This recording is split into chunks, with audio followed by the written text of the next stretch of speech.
On the news, court remands Yahaya Bello in EFCC custody.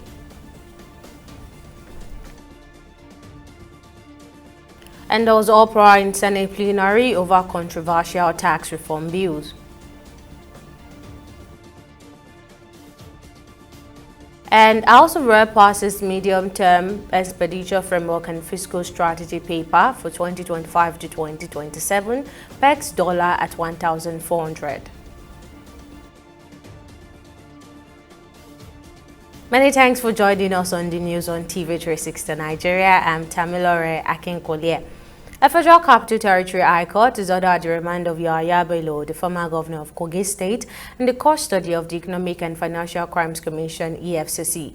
Bello, along with two others, Umar Oricha and Abdusalami Udu, are facing a 16-count charge of alleged money laundering involving 110 billion naira. The former governor pleaded not guilty to the charges when they were read before Justice Marian Aneni. After taking their pleas, Bello's counsel, Joseph Daudu, filed a motion for bail, which was opposed by the EFCC counsel, Kemi Pinero, who argued that an earlier application had expired in October. Justice Aneni adjourned the case to December the 10th for a ruling on the bail application, while ordering that the defendants remain in EFCC custody pending further proceedings. And Wednesday, Senate plenary descended into chaos over the controversial tax reform bill, which was unexpectedly came up for the debate, despite not being listed in the day's agenda. The session, chaired by Deputy Senate President Jibrin Barau, took a dramatic turn when Senate leader Okoyemi Bamidele invoked Senate rules to invite tax experts, including the Director General of the Debt Management Office, Taminu Yakubu, and FIRS Chairman Zak Adedeji, to address the chamber on the bill. The motion, seconded by Barau, led to sharp objections from Senator Mohammed Undume, who argued that the proper legislative process was being sidestepped for such a critical matter. However, Barau defended the decision, dismissing Undume's concerns as rhetoric, a comment that sparked heated exchange and a shouting match. Mr. Speaker, I read through some of these things, and I listened to the leader most appropriately. I don't see anywhere whereby the senators should allow these people to come here and make the kind of interactions they so want. However, committees of the Senate and Appropriation can invite for the interaction of this manner, but not the Senate in session. I think our rule does not cover invitation to consultants or any official of government to come and bring the sentence. I so submit. Try to use the position of the Senate, because the order paper is clear, and we have been doing this. I have no problem having them to come here and explain whatever.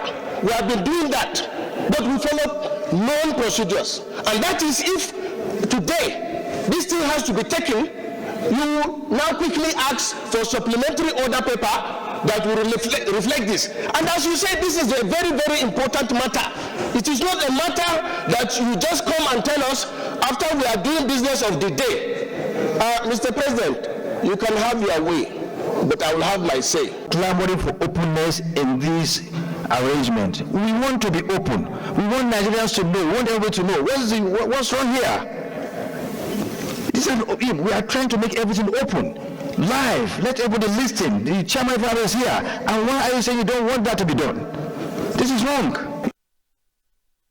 Meanwhile, the House of Representatives has approved the 2025 to 2027 medium-term expenditure framework and fiscal strategy paper MTEF/FSP submitted by President Bola Ahmed Tinubu, paving the way for the presentation of the 2025 budget.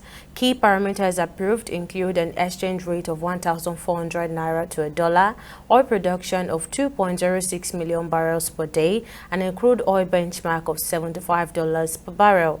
The House also projected a GDP growth rate of 4.6% and an inflation rate of 15.75%, although some lawmakers, including Minority Leader Kingsley Chinda, questioned the feasibility of those figures.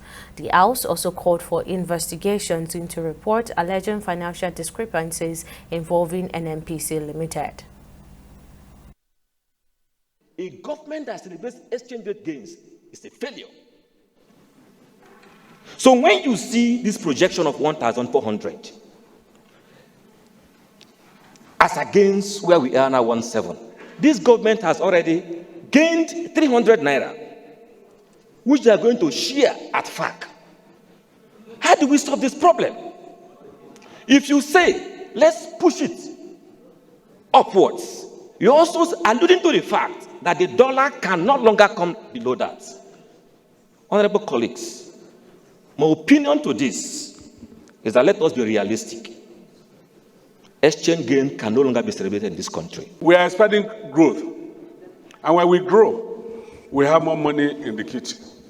We are expecting increase in our volume of oil production. When we have increase in the volume of oil production, your foreign reserve will increase. When your foreign reserve increase from what it is, you are stronger. Your currency, your naira will be stronger. Do you understand? Against any other currency. I think this is just the basic issue. It's not about, it's not a guesswork. National planning and economic development on the 2025 to 2027 medium-term expenditure framework, MTEF, and fiscal strategy paper, FSP, and approve recommendation 1 to 15 of the report. The House of Reps has also called on the Federal Ministry of Education to launch a pilot program in selected schools across the country to test the feasibility and benefit of using local languages as a medium of instruction. This resolution followed a motion sponsored by Kalejaye Adeboye Paul from APC Lagos, who emphasized the need to preserve Nigeria's linguistic diversity and enhance education through the use of indigenous languages like Hausa, Igbo, and Yoruba in primary and junior secondary schools. According to Paul, teaching in mother's tongue fosters better teacher-student connection, creates a more inclusive learning environment, and bridges the gap between education and culture. Aware that the use of local language will lead to strengthening the teacher-student connectivity. Also aware that promoting the use of our local language in our teaching instruction will also enhance the mother tongue, which of course is going into extinction. Further aware that engaging in the local communities in education, especially in the process, will encourage the community participation in teaching and learning. And a survey from the National Bureau of Statistics revealed that 2/3 of Nigerian households are unable to afford healthy and nutritious food. This alarming statistics has raised serious concerns about food insecurity and its far-reaching effect on millions of families across the country. Experts are calling for urgent action to address the escalating crisis, while Nigerians continue to lament their struggle to access nutritious meals. Many are urging the government to take decisive steps to find lasting solutions to the food insecurity that is plaguing the nation. Our correspondent Victoria Konde has more details on the story in this next report. The Nigeria General Household Survey Panel report revealed that 63.8% of households are limited to eating only a few types of food due to lack of money, while 62.4% are worried about not having enough to eat. In addition, 60.5% of households consume less food than they feel they should, which underscores the severity of food insecurity across Nigeria. With this, citizens have lamented the hardships, decrying the high cost of food items, transportation, and other basic necessities. We are in a hard time, a serious hard time. For the past years that I've been living in Lagos now, I haven't seen a difficult time like this, especially in December period like this. No. Normally, December period is a period of flowing, but things are not flowing the way they ought to flow because of the situation of the country. It has not been easy because even transportation fare alone has done a lot, not to talk of now feeding. And the salary, even if they are trying to increase, even the higher the increase of the salary, the higher we are even spending. So it's not even getting anywhere. They're just managing. Increase in prices has been so annoying and alarming because things are not even going in place. Imagine you have 50,000 naira and you go into the market and you're coming back with a poly bag. In fact, it's not worth it at all. Experts attribute the challenges to policies like subsidy removal, naira devaluation, and agricultural insecurity, warning that if unresolved, they could lead to a sharp decline in productivity and a potential healthcare crisis. At least 4 or 5 policies that have been implemented over the last 18 months that have systematically eroded the purchasing power of Nigerians. Start with the subsidy removal, move to the devaluation of the naira, move to the removal of subsidy on power and electricity, move to the increase in certain taxes, and I can just go on and on. But all of these policies, one after the other. In fact, I should also add, in a bid to fight the inflation that resulted from all of these policies, the central bank has also consistently increased interest rates. This is also contributing to the erosion of the purchasing power of Nigerians. Experts further urge the government to take proactive measures, particularly concerning the recent policy changes that have exacerbated the crisis. Another way to resolve the fiscal structure problems, the fiscal imbalance problems that we are trying to fix in introducing these policies. There has to be another way. There is never only one way to skin a cat. It doesn't exist. There is no problem that can be solved in only one way. The thing is that you have to look at the different ways and look at the ones whose outcomes and consequences are more manageable and more acceptable, for the largest number of stakeholders. Nigerians across the country have also called on the government to urgently address the situation and implement strategies to provide relief to all Nigerians. They need to reduce the cost of things. Like the tariff on things are really high, cost, fuel prices. In fact, it's fuel that is making all these things go haywire, because if fuel is not high, you won't hear, I bought this thing from the market and the cost of me bringing it down to this place is this and that. So they have to just bring everything down for us. As Nigeria continues to grapple with the challenges of food insecurity, the need for an urgent action has never been more apparent. With millions of households unable to access basic nutritious meals, the government must act decisively to restore hope and stability. The time to prioritize the well-being of the nation's most vulnerable citizens is now. How long can the country afford to delay the solutions that are desperately needed? Victoria Akonde, TV360 News, Lagos. Into security matter, the flag officer commanding Western Naval Command, Rear Admiral Omame, has charged officers of the Nigerian Navy to uphold discipline, professionalism and mutual respect for civilians during a visit to the forward operating base in Badagry and the naval base in Tongeji Island. The new commander emphasized the Navy's role as a people-friendly organization committed to serving and protecting Nigerians. He also reminded officers to maintain integrity in their duties, urging them to avoid compromising their values for financial gain and to foster a respectful relationship with civilians. As a mark of respect and honor, he paid a courtesy visit to the traditional ruler of Tongeji Island, Badagry.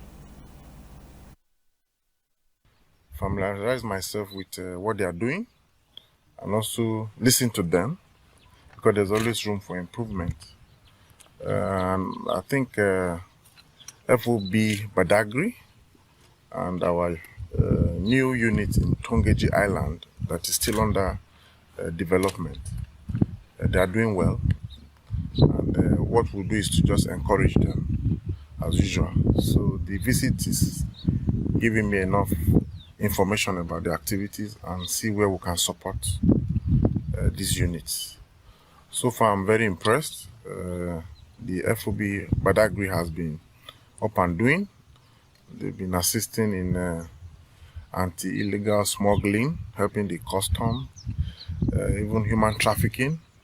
They've helped to recover over 50 young girls and boys that will have been trafficked out of Nigeria, and other criminal activities around this border area. So I'm glad that they are doing their job, and all we do as a command is to continue to support them.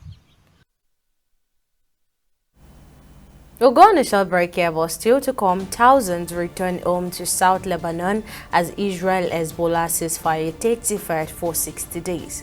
Details of the story after this short break.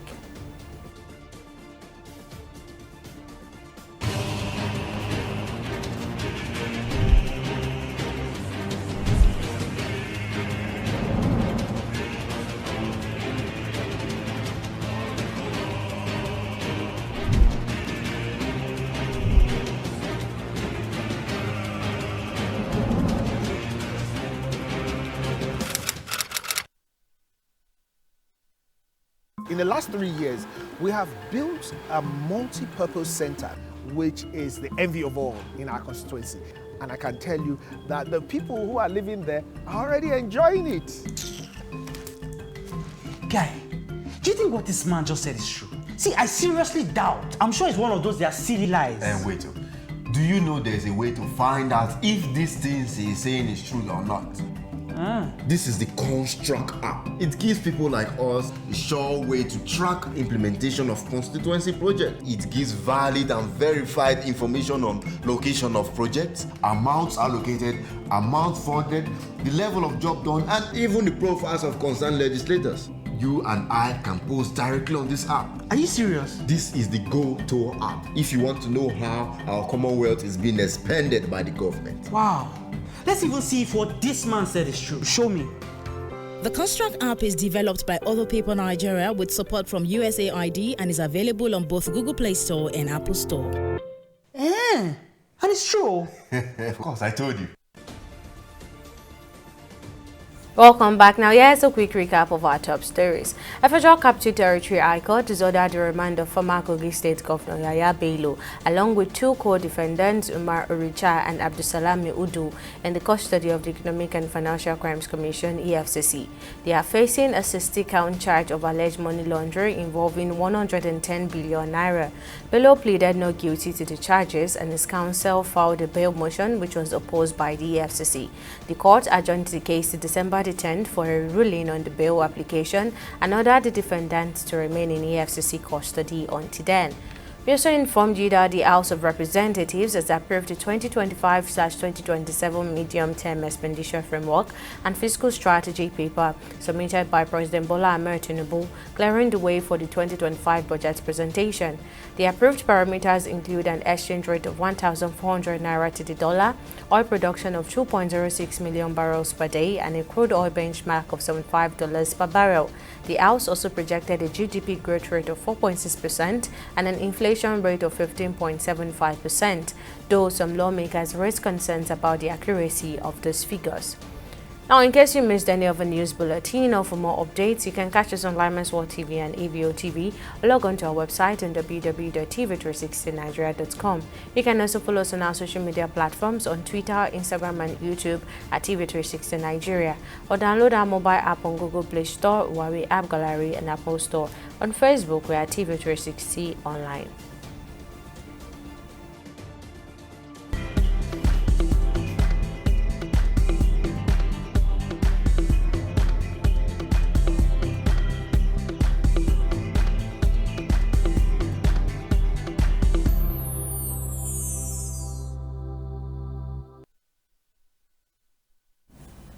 Let's now join Okpeyemi Owoseni, who is on standby in the world of business. What's the latest, Okpeyemi?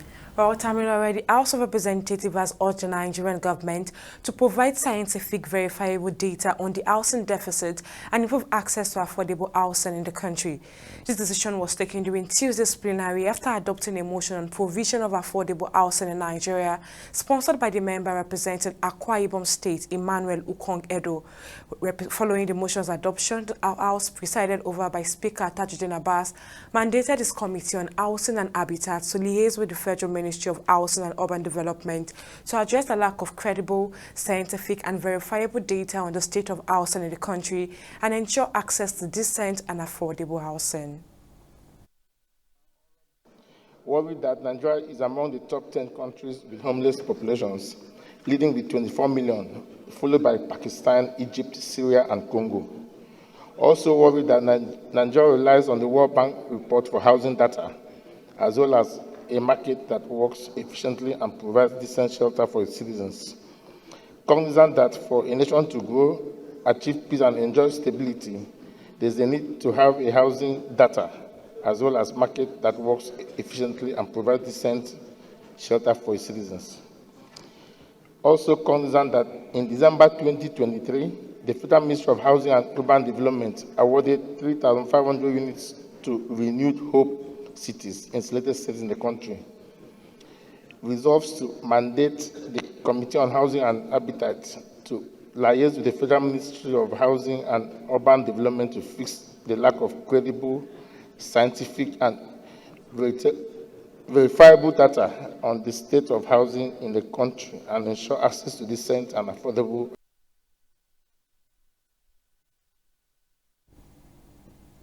We're going to a short break now and be back with Stock Market Report.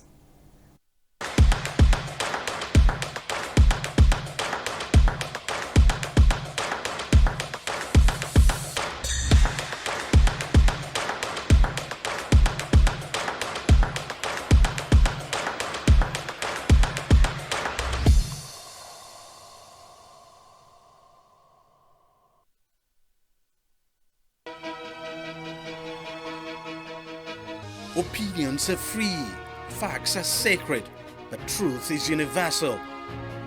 How, in practical terms, can we, for instance, de-escalate the tension?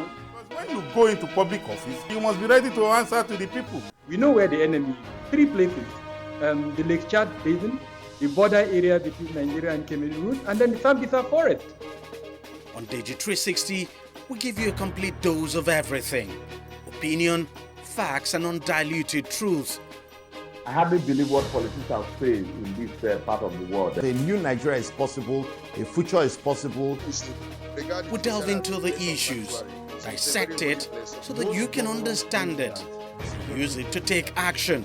I don't think there's any need for any governor to look for grant for ranching. Digi 360, dissecting the issues.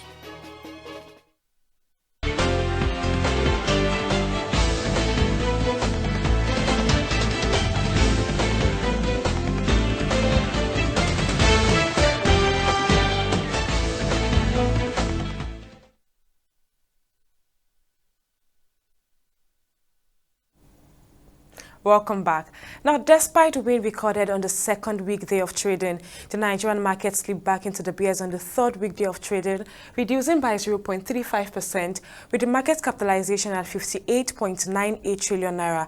Now, altogether, we see 127 NGX-listed equities taking part in the trading action, with 23 finishing on a high and 26 left trailing in the dust. On the downside, we see John Alt taking the biggest hit, dropping 10% to close at 9 naira 90 kobo per share. Trailing closely behind it is Aradel Holdings. Now, at the close of today's trading session on the Nigerian Stock Exchange, a total of 822 million shares changed hands across 9,385 deals, valued at over 10 billion naira. Now, this marks a 49% increase in volume and a 28% boost in turnover when compared to the previous trading day, that's Tuesday, November 26th. Meanwhile, on the global stage, it's a different situation as the UK FTSE and the US Dow Jones recorded a bullish trade. Asian stocks, however, dropped nearly 1% to 38,442.14 basis points, weighed down by a strengthening yen. Now, on the forex front, the ongoing struggle between the naira and the foreign currency continues. The naira is trading at 1,750 naira, the British pound at 2,225 naira, and the euro at 1,850 naira on the black market. Well, that's your update on the business and stock market report. Back to you, Tamilore, for the rest of the news. Thank you, Okbayemi. On the global scene, in a bid to attract foreign investment, Zambia government restated its alignment with the United Nations Sustainable Development Goals and its commitment to global standards in policymaking. Zambia's Minister of Commerce and Trade and Industry, Honorable Chipoka Mulenga, disclosed this during the 28th World Investment Conference organized by World Association of Investment Promotion Agencies and held in Saudi Arabia. Mulenga further stated that the presidency has called for foreign investment to be made through partnerships and joint ventures in order to prevent resource exploitation that often conflict with sustainability goals.